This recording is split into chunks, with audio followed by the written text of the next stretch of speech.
I believe every person has a right to basic knowledge of how to optimize their mind, body, and spirit. Here, I bring to you influential individuals and ideas to help you live a more healthy, fulfilling life. I'm Julie Fouché, and I'd like to welcome you to Pursuing Health.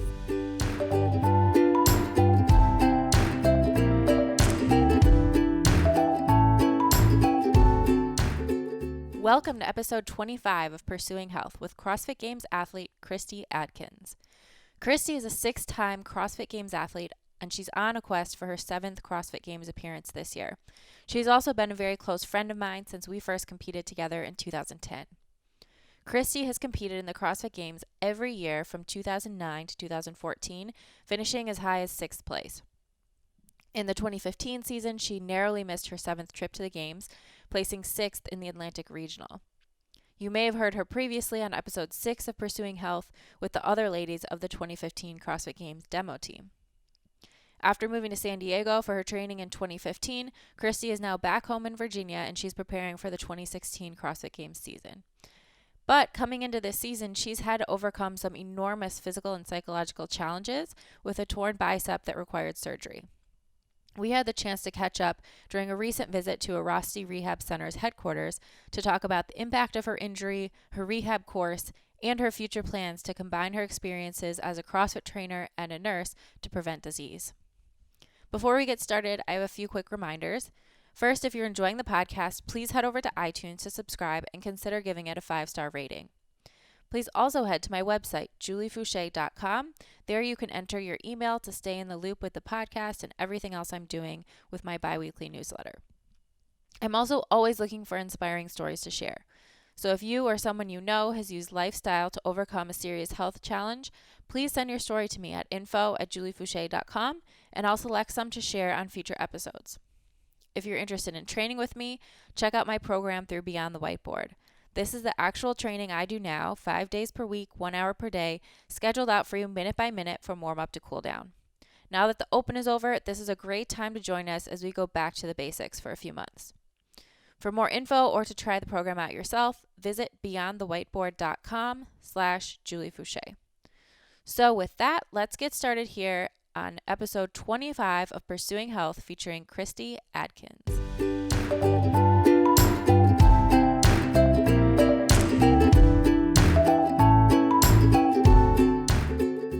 I'm here with Christy Adkins, and you are my first repeat guest on Pursuing Health. I am honored. That is an honor. So I'm very excited about that. Happy to be back. Happy to have you. You were originally on with the demo team back at the 2015 Games, but now a lot has happened since then. Yes. So we have a lot to catch up on. We're just entering the 2016 season, and you are right back where I think from my perspective, it seems like you're right back where you need to be, or where I would expect you to be this time of year. But a lot has happened in the past 6 months or so. Absolutely. So can you fill us in on what has been going on? Oh, yeah. So when I was part of the demo team at the Games, I had just recently moved to San Diego to really immerse myself in training, basically. I was one spot away from qualifying for the Games this year at Super Regionals in May, and after that had determined, yes, I want to go for another year. I had this dream to qualify for the Games for 7 years. One of those very few select people who to have that opportunity. Kind of join that the ranks of some of those other women that have been for 6 or 7 years. And so after May, decided to move to San Diego, convince my husband and to bring the dog, bring the whole family, you know. I'm sure it wasn't too hard to go to San Diego. It's not the worst place to live. Yeah. So we decided together as a family, we'd go out there, and I would train at CrossFit Invictus, and just use that competitive environment and that super supportive community as a way to fuel my training and try something new. So I threw myself into that and it was a great experience, Mm-hmm. but of course no plan goes like perfectly smoothly and Right. as planned. And in October when I was there, I tore my bicep. I tore the long head tendon of my bicep, so the part that connects through the bicipital groove in your shoulder. Okay. I was just doing snatch singles. It was 20 pounds under my 1 rep max, but I believe that tendon was already kind of frayed down and worn out a little bit, and so it just snapped. Wow. And so had it been bothering you prior to that, or? Well, what was funny was my shoulder kind of was bothering me, or even behind like the shoulder girdle. And a few weeks earlier, I had felt like a sharp pain through the shoulder, but didn't really, once it went away, didn't think much of it. But I think turns out that might have been a partial tear, something that had started, and then a few weeks later, the job was finished. So that was a big change. Yeah, a big wrench in your plans. Yeah, a big wrench in the plans. And it actually was the worst injury I've ever had. I've been really fortunate in my athletic career to have not had anything that's required surgery, or really anything that's required physical therapy. And so even though it could have been a lot worse, or there are a lot more traumatic surgeries to go through or injuries to go through, for me, this was traumatic. Right. I feel you on that one. Yeah. It was sort of the same thing for me. I had never had surgery before, never had a really big injury, like maybe a broken bone here or there, but yeah, it's a big deal. Right. And it's a lot about not just really having no idea how you're going to feel post-surgery, and how you're going to function as an athlete and in training. For some reason, even though you can see from the outside, oh well, it's just one limb, you think it might affect everything that you do.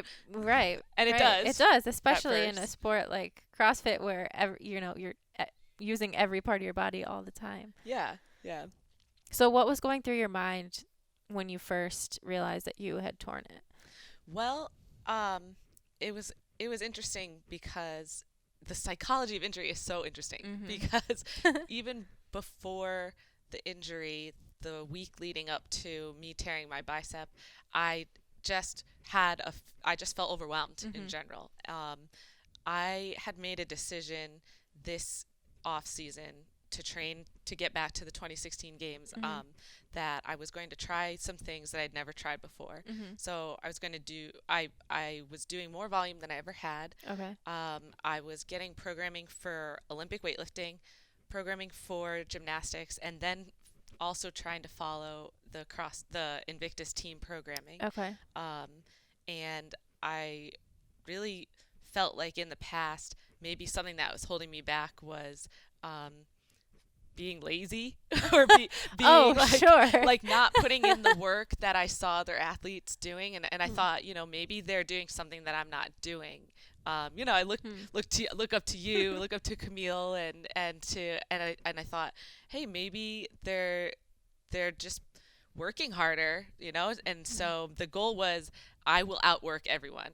Okay, so you're going for but I think it kind of tipped over from a good place of grit and determination to not listening to my body. Okay. And it's almost like I should have known better. I've been training. This is my 8th year training CrossFit competitively.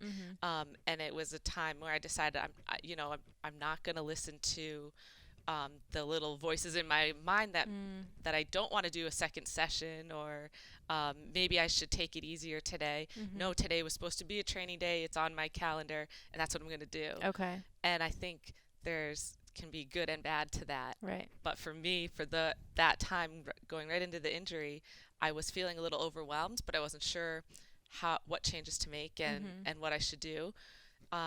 So I had reached out to a mental coach. Okay. And I had also been speaking with the 3 coaches that I'd been getting some programming from and working with. So it was kind of an agreement that we were going to change some things going into the next month. And then boom. Your body just couldn't take it. Yeah, it was like, wake up and listen to me. Exactly. So that was kind of overriding any plan. So I can give myself credit that I at least had that, finally listened to a red flag, or finally said, hey, I should back off a little. But my body also just said, you're backing off. It is interesting how that happens. I think in retrospect, you can always, pay more attention to those things, I think. But same thing for me going into regionals this year. I had been maybe a month before regionals, I started having this awful pain in my back, like in my sacrum. And I couldn't figure out what it was. I had MRI, went to see every different type of specialist and could not figure out what was going on. Nothing was working. And eventually ended up taking enough pain medicine to be able to do regionals, and it felt okay. And then of course tore my Achilles, but I just wonder, had I not torn my Achilles and tried to train for the games, would I have even been able to? Because at that point my training had been so off, just because my body was screaming at me, maybe from doing too much for the past few years. So I think your body, one way or another, has a way of telling you when to stop or when to take a break. Yeah, but that's amazing. Thanks for sharing that. Yeah, that it is amazing and sharing those kinds of experiences really help. It can help other people, or it can help you the next time. Definitely. It's easy. I mean, we all do it, and we all sometimes don't like to pay attention to those voices in our head. But I think like you were saying earlier today when we were talking, sometimes you just have to learn that lesson, and maybe next time when things start to flare up, you'll pay attention a little bit earlier. Yeah. So. Oh, absolutely. It's very cliche to say, oh, it's a great thing that this happened to me, right? But in a way, for me, it was, I think, the only way that I could be where I am right now, actually. And where I am right now, meaning feeling mentally and physically ready to compete in the 2016 season, CrossFit season. And so it was having the injury and being able to rehab was a awesome refresh, because it just refreshed my entire mentality. I did end up starting to work with mental coach, Dawn Fletcher, Mentality WOD.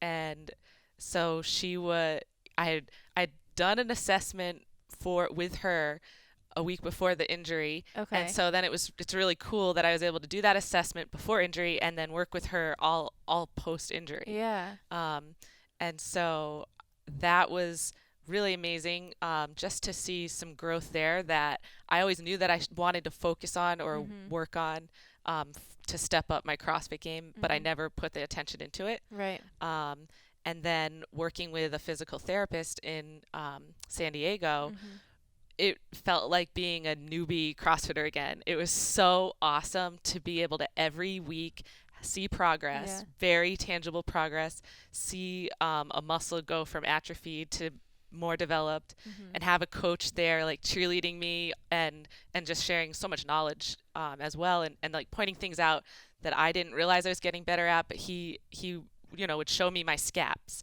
and show me, hey, 3 weeks ago this is how it looked, and you weren't able to recruit this, and now you are. And so that's what I mean by the being physically more ready now.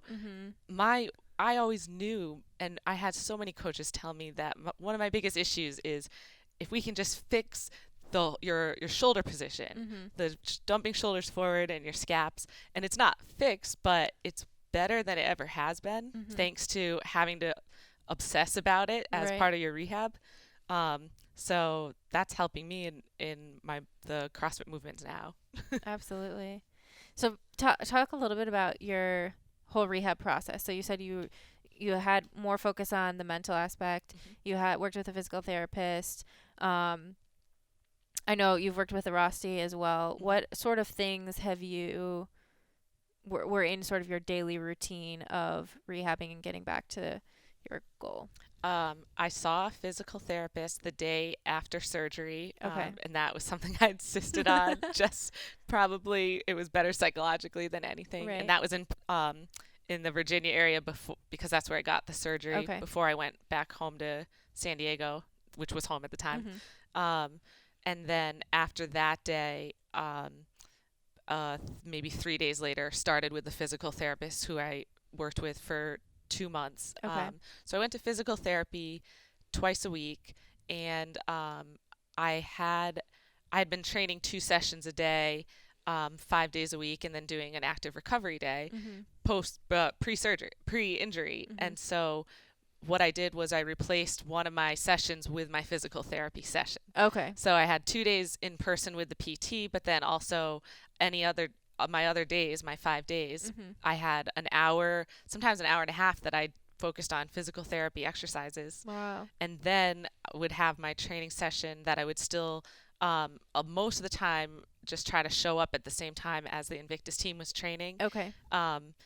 And that's, encouraging and depressing at the same time.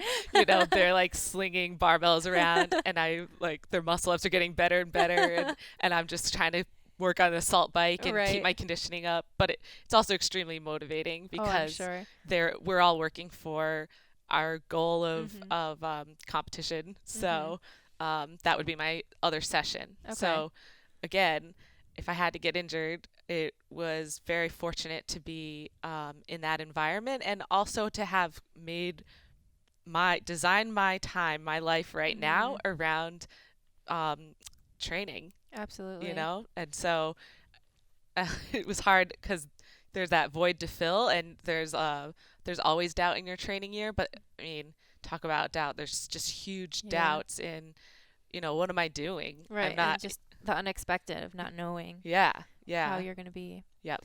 But I think too, having that structure and building, still keeping your same training schedule or keeping your structure probably had a big impact too. I think I see a lot of people when they get injured, they just go into they almost go into like a depression, like, oh, I'm not even going to go to the gym, or I'm going to just, life is over. Definitely. This is awful. So I love how you used it to make yourself stronger and to keep that, that same kind of schedule and regimen around it. Yeah, it helped a lot, and it's important to have a schedule, and it was important for me to schedule my days, because there were definitely days in there that were depressing, and there were a few days in there that I just said, I'm not up for it today, and I don't want to go to the gym and be around and kind of just feel like the Debbie Downer. Right. We all have those days. Yeah. So maybe you can talk now about what your daily schedule is as you're training and getting ready for regionals and, through the Open this year. Yeah. Well, I moved back to our house in Virginia in January. And so now I'm training back at CrossFit Reston. Okay. And so I have some one-on-one clients there. I have some group class coaching that I'm doing, and then I'm training, and during the Open it's been keeping it to one session a day rather than two on all days except Tuesday. Tuesday is my fun day where I'll do a gymnastics session with the coach in the DC area. I'll do a training session, and then I'll do an Olympic lifting session. Oh, nice. So I'm this year more than any other year, I am planning around the Open a lot, and that's because I wasn't sure how I would feel, and how I'd look on the leaderboard. Basically, I wasn't sure how my performance would stack up to everybody, and so I needed to make sure I left enough time for that workout, and then recovered enough that if I had to, I could do it again. So it's been a pleasant surprise that things have been going well, but that's been my schedule for the Open. Okay. I've been actually going to see my Airrosti provider 1 to 2 times a week, which is kind of unusual. Normally you don't go in that often, but it's been really helpful because I mobilize my right ankle, work on some hip and IT restrictions that I have, like helping with both shoulders. So it's been great to have that support again. And you have a provider back in Virginia that you see? Yes, correct? Dr. Okay. Kemp. Okay. He's the best. They're all great, but he's great. Awesome. So you're doing more coaching. You have your training sessions. Yep. What else do you do? What is your this is me just being curious about do you have a specific time you wake up every day? What do you do after you're done training to relax? Yeah. Normally I'll wake up around 7:30, so I'm getting a really nice chunk of 9 hours of sleep. And I'll go into the gym around 9:30. Unless I have an Airrosti appointment, then I'll drive the 45 minutes there, do the appointment 9 to 10, and then start at 11. Okay. So I have time in my day to get treatment, and then I have about 3 hours that I'll spend solid at the gym. I have a client on some mornings that I'll see at 7 in the morning. So if I don't see that client, then I'll be at the gym anytime between 9:30 and 11, depending on the Airrosti appointment. And then I'll train through the afternoon type hours, and then either coach at night or go home, grocery shop, food prep. Nice. Yeah. And so it's been very pared down and very focused for this last month or so, settling back into Virginia. And how long has it been that you've been able to really do all of the movements in your training that you need to do? It's been maybe 2 months now. Okay. So not a long time. Yeah. I fully expected you to be back where you are, but it's still incredible to see it happen and to see how quickly you recover and then get right back to where you were. I had no idea what to expect either. So I've been thrilled too. And I knew that the 3-month post-surgery 3-month mark was when I would be cleared to do all movements. So I just didn't know how they would feel then. And so movements that I thought might be hard are coming back naturally, and some other ones that are unexpected are feeling funny. Like push-ups were hard at first, just the demand there, and then ring dips. So certain ones like that, I didn't expect them to be hard, but they are. And then something like snatching has felt so good because I think my my scap and shoulders are just in a lot better position and stronger now. So if once I got my technique back, it was like, wow, that receiving position is there. Right. So it's been cool. That's awesome. Well, I'm excited for you. Well, thank you. Parting words would be that this year I've just been fighting all this nostalgia for training in general, and so it's a great thing. It's like really gives another level of emotion to the training in a good way. Absolutely. And part of that is this is my goal is to compete at the CrossFit Games this year, and then take at least a year off of competition, if not more. So I wouldn't call it retiring, but this year I'm trying to really enjoy the training and enjoy the competition, because by the fall I'm interested in transitioning to coaching and probably getting back to nursing and combining those together if I can, and taking a year off of competition. Awesome. Yeah. Maybe waiting around for that 35 Masters category to come up. That's right. By my time. By that time. That'd be 5 years down the road. So, I still have some time. Plenty of time to do. There's a lot of things that I know you have to do. And you bring up nursing as well. That was one thing that you've sort of seen your career evolve as well as your CrossFit career has evolved. Your nursing career has too. Can you talk just a little bit about that and how you've made those decisions along the way? Because I think it's been cool to see how deliberate you are every year in evaluating, with each new season, what your goals are and how you're going to build your life around those goals, and what you want to get out of the year.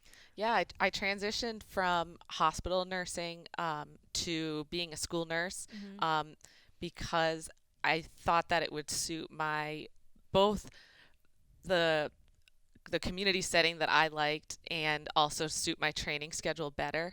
And so that was a really smart, good transition, because the shift work at the hospital, the stress level at the hospital was a lot. And so 3.5 years of working as a school nurse was just beautiful. It was really conducive environment to training. And then the decision to leave that setting and train full time, I think it's just necessary at this point. My goal is to qualify for the games, and at this point, for me and for most athletes, for everyone, you do have to make it your full-time focus. Absolutely. And I just feel very fortunate that I was able to do that. And I was able to kind of look at, where our finances were and what our lifestyle was like, and say, yeah, we can afford to do it, and this is a worthwhile pursuit. Absolutely.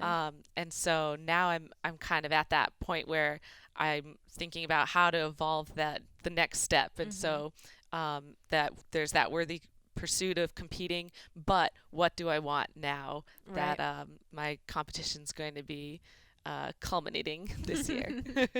So awesome. that'll be the next step. I have my nursing license in DC and Virginia, and I keep my continuing education credits, and so it'll just be, how do I seeking an environment that's going to allow me to teach and share health and wellness, and and I would prefer to be on that prevention end rather than the treatment or tertiary care. Absolutely. Well, I'm excited to see where you go next, and mostly excited to see, focusing on this year, about how your season goes. And I know a lot of other people are watching, excited to see you back in action as well. Thanks, so, Julie. Congrats on your wonderful recovery. Thank you. And same to you. This has been so much fun, just like following you and chasing you on the leaderboard, just like every year. And tonight's going to be really fun, doing 16.4 together. Yes. I've been so excited to be able to be in person doing that with you. So. Yes, me too. I'm looking forward to it. The post-surgery ladies. Yes, I know. If you could just put us together, or like I could take your limbs. leg, and you could take, I don't know, somehow we could get through it. Absolutely. All right. Well, thank you again. Thanks, Julie. Awesome. Thank you so much for tuning into this episode. Christy always has such great insight and perspective, and her grit and determination, no matter what the obstacle is contagious. I know for myself, and hopefully for you as well. I can't wait to watch her at regionals and beyond this year. To make sure you never miss an episode in the future and to receive exclusive content from me, make sure you head to my website, juliefouché.com, and subscribe to my email list. Also, don't forget to share your stories. If you or someone you know has used lifestyle to overcome a serious health challenge, please email me at info@juliefouché.com. I'll choose some of these stories to share here on the podcast in the future. If you like what you hear, don't forget to subscribe to the podcast and consider giving it a 5-star rating on iTunes. And I always love hearing your feedback, so please leave comments under this post on my website and share your thoughts on social media using hashtag JFHealth. Thank you again so much for listening, and I'll catch you next time on Pursuing Health.